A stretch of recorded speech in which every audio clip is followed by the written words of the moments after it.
Gilead Baptist Church knows a thing or two about going through the storm. How many of you came in expecting something great to happen today?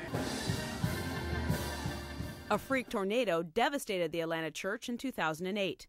When the storm came, it toppled that steeple over. After moving around for 18 months, the church finally reopened as the Higher Ground Empowerment Center. Oh, it was just horrible. But boy, thank God we done came through that. I knew once we got back in the sanctuary, people would come. But the church did lose members. Burdened with more debt, it faced another upheaval, possible foreclosure. Have you heard of a church that was heading into foreclosure before?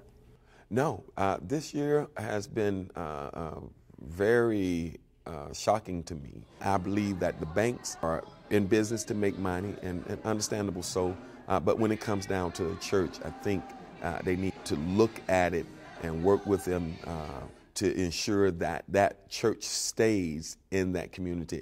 Hundreds of churches have faced foreclosure in the last 2 years, something that was once unheard of.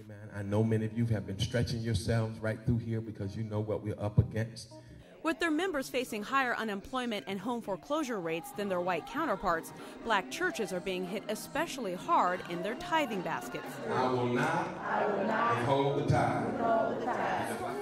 So after 107 years, this church is finding it harder and harder to serve the community.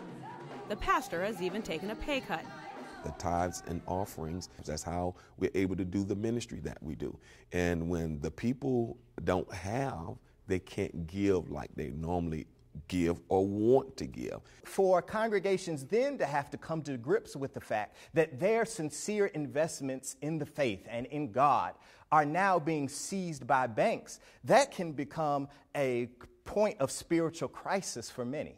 Banks that are surviving the downturn say there's enough blame to go around. There was a build it and they will come mentality that kind of set in the industry.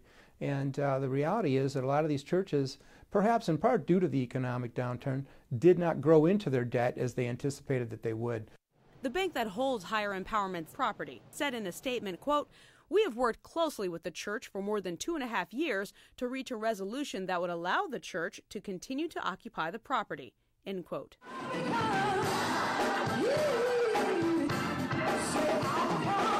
Pastor Johnson believes his church will remain a rock for his congregation. I came in here to say, Lord, I need you, and I need you right now. There for people to lean on when any storm comes their way. Stephanie Elam, CNN, Atlanta.